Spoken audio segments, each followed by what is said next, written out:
Hoe verdien jij je poen? Ja. Hele goede vraag.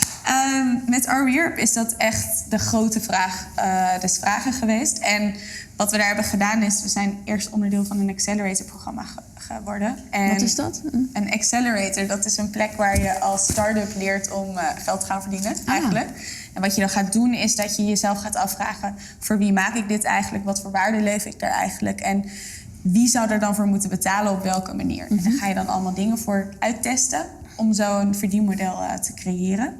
En eigenlijk hebben wij gewoon een heleboel ballonnetjes opgelaten. Dus we hebben een magazine gemaakt, maar we hebben ook een heleboel andere dingen gedaan. Op een gegeven moment zijn we content gaan maken met die groep van 900 mensen voor verschillende opdrachtgevers. Omdat we dachten, we hebben gewoon mensen in heel Europa. Dat is best waardevol. En hoe heb je dat? Want je bent gewoon begonnen, dus je bent zonder geld begonnen. We zijn begonnen puur als een soort van hobbyproject. En dat was dan tijdens je studie of zo? Of hoe? Na de studie, gewoon terwijl we allemaal in de horeca werkten en gewoon dachten, maar dit willen we heel graag. Dus en dan met een aantal klasgenoten, studiegenoten? Ja, met drie van mijn studiegenoten. En iedereen was eigenlijk een beetje... En je hebt sociologie gestudeerd en internationale betrekkingen?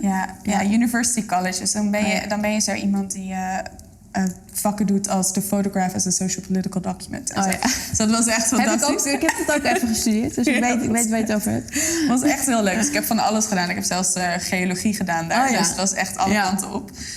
En toen met 3 studiegenoten, jij werkte in de horeca en je dacht, ik ga gewoon, ik geloof hierin. En toen ben je dus die bak waar je het net over had gaan maken. En toen ben je gewoon mensen gaan mailen van in Tsjechië, in België. Eerst inderdaad onze andere studiegenoten. En toen gezegd, oké, wie zit nu waar in verschillende landen? Kijk eens of je vrienden hebt die ook willen gaan schrijven.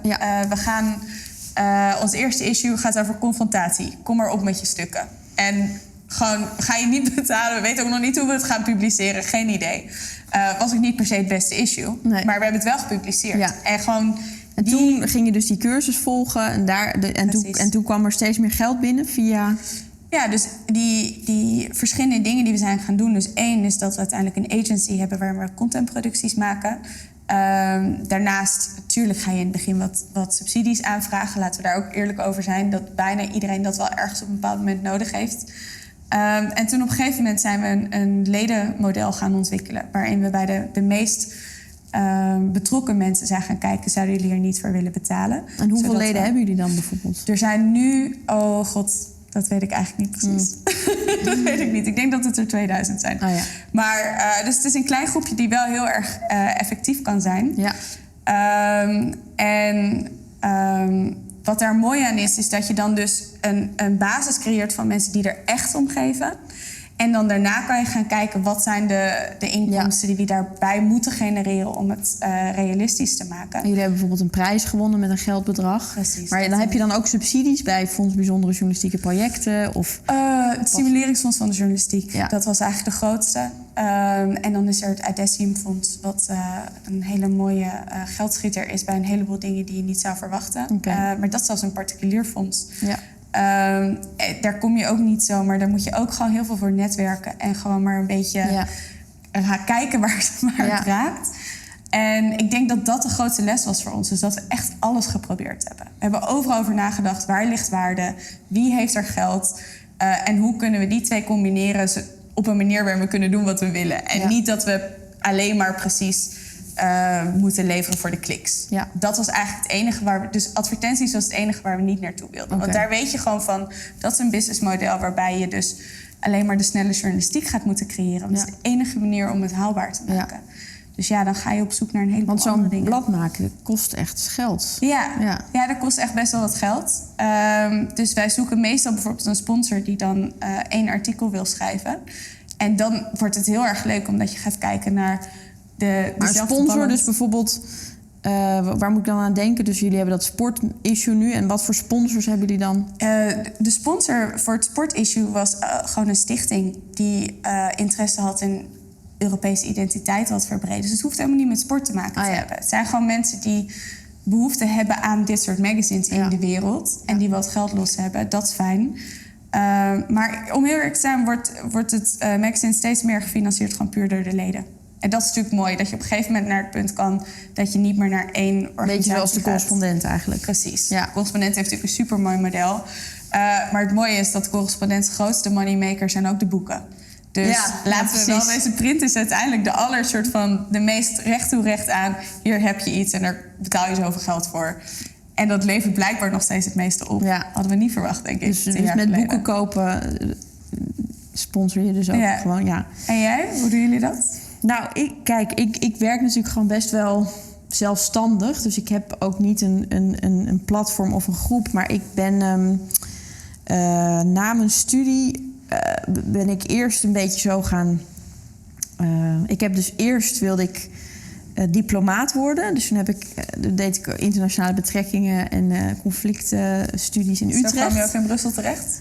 Nee, dat was wel als een goede ding. Nee, maar toen las ik dus een boek tijdens mijn studie over politiek theater. En ik dacht altijd dat theater dus ging over het verleden en mannen in jurken en zo. En ik las ineens dat dus theater ook kan gaan over het heden en over de toekomst. En dat je theater eigenlijk kan zien als een soort lege ruimte waarin je allerlei voorstellen kan doen van werelden die er misschien nog niet, politieke werelden die er nog niet zijn. Of dus dingen, je kan het echt als een maquette gebruiken om eigenlijk ook een verhaal gewoon 3D tot leven te klappen. En dat hoeft dus niet een verhaal alleen maar over een huwelijk te zijn, maar dat kan dus ook over het toeslagenschandaal of de klimaatcrisis of weet je wel. Dus toen ben ik hals over kop, dus ben ik theater, film en televisiewetenschap gaan studeren. En toen in Brussel terechtgekomen bij die vrouw die dat boek had geschreven. Die had ik een soort liefdesbrief gestuurd.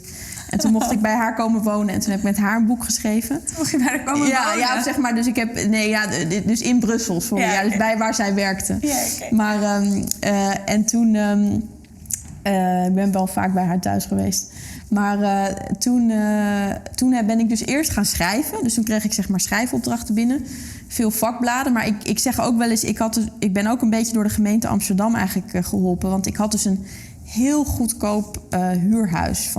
Ik betaalde geloof ik in Amsterdam dus €340 per maand. En dat is natuurlijk absurd. Vooral voor Amsterdam. Ja, dus het feit dat ik zo'n lage huur had, dat heeft mij echt in staat gesteld om de eerste 4-5 jaar na mijn studie heel veel opdrachten aan te nemen waar ik weinig mee verdiende.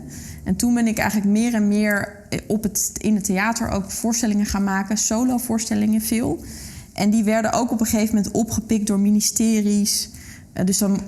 Ik heb ook bijvoorbeeld wel eens voor Unilever gespeeld. En dus daar verdiende ik dan best wel ineens veel geld. Ja.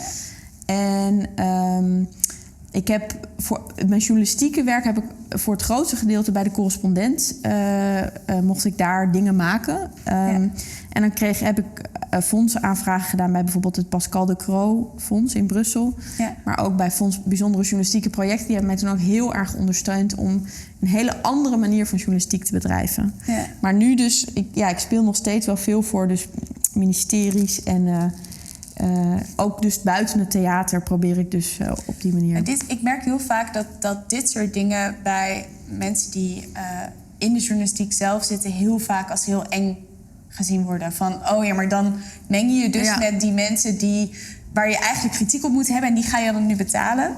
En ik heb zelf altijd het idee van, zolang de productie zelf die ik lever niet rechtstreeks gefinancierd wordt, kunnen wij het wel scheiden. Weet je? En wij zorgen ook in onze teams wel dat wel gescheiden gehouden wordt. Dus dat er niet een directe inmenging is. Maar zelfs eigenlijk het spelen van je theaterstuk voor een ministerie zou natuurlijk op zo'n manier. Ik ben natuurlijk geen hardcore journalist. Dus wat dat betreft heb ik dus met dat daarin.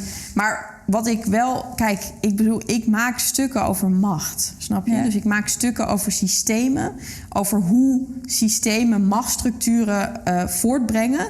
En hoe ze ons laten geloven dat bepaalde dingen nou eenmaal werken zoals ze werken. En ik laat eigenlijk in mijn werk zien dat systemen niet van steen zijn, maar van water. Ja. En dat we ze dus zelf kunnen, dat je ze dus door dijkjes te bouwen en zo, dat je het kan sturen. Ja. En waarom, als je dat soort werk maakt, dan is het toch heel vreemd als je zegt, ik maak dus dingen over macht, maar ik wil niet voor de macht spelen. Ja. Dus eigenlijk betalen ze jou om zichzelf een spiegel voor te houden. En dat zou maar ik verbind er wel altijd er is altijd een afspraak.